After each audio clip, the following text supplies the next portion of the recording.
Now I'd like to welcome Pietro Rodriguez to the stand. He's a founder of Medical Foundation for the Care of Victims of Torture, an Argentinian former political prisoner, and one of the founders of International Society for Health and Human Rights. Thank you. Thank you very much. I like to speak through here because we Latin Americans use a lot of hands, so it frees us to speak. We can't speak without that. When I was listening to Shiva talking about the plight of the political prisoner, I was thinking about those political prisoners that were unknown, completely unknown, and I was thinking that year by year the situation of political prisoners is going to be improved, like now, because of you. Because I'm thinking that today the prisoners in Iran are less alone because you are here. In a way, this is the vibration of people who want to show this solidarity.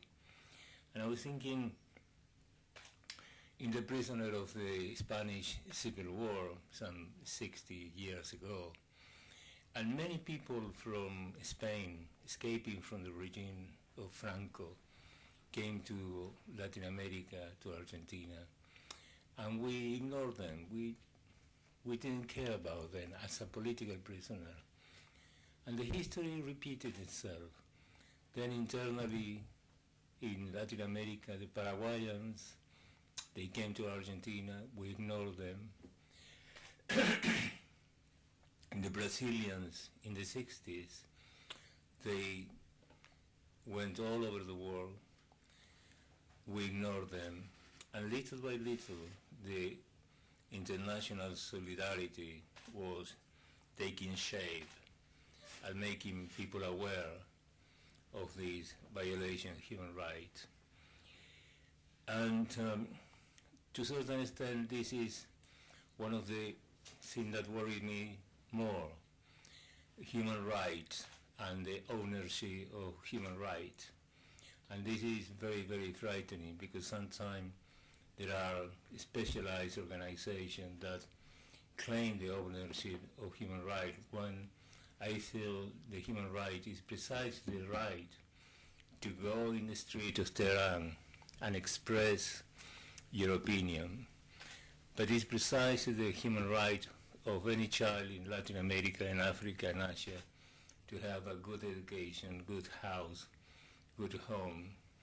It's precisely the right of the worker in Colombia not to be killed by paramilitaries, or the workers in Iran not to be imprisoned. And this is a human right that cannot be fragmented.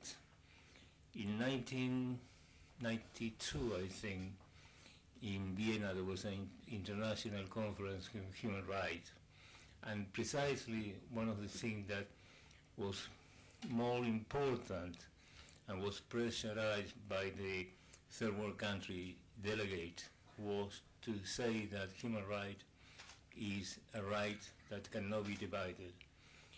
We don't need the human right, the freedom of expression, if our people cannot live properly. We don't need the freedom of expression if people cannot feed their children or get access to medical attention and education.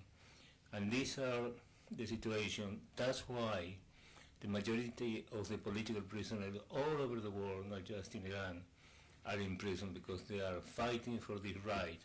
And this is the right. When we defended all the political prisoners, all the names that Shiva have mentioned, we are also defending the right and the human right of those people who are not in prison. But also we are fighting to close that prison, that door that are wide open all over the world to receive more and more political prisoners. Because there is a contradiction now. In the last probably 30 years, there is an increased number of NGO in the world, thousands and thousands. It's an incredible number of NGO in the world. And yet, the political prisoners continue filling the prison all over the world. and the violation of human rights always are taking place in every form.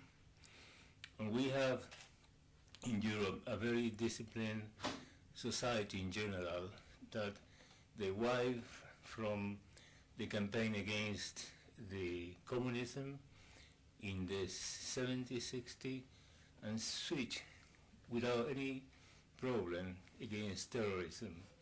And terrorism is something very dangerous. Nobody wants to be killed in an underground by a bomb, but think about what's the difference of these bare terrorists who are bringing a bomb and this person in military uniform that drop bombs in the city where children and family living.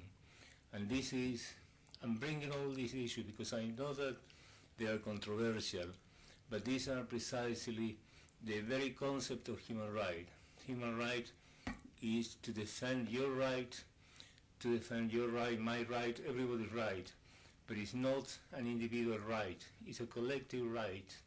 And in that sense, I hope that today we are thinking about the political prisoner in Iran, but also, as well, we're thinking about the political prisoners all over the world.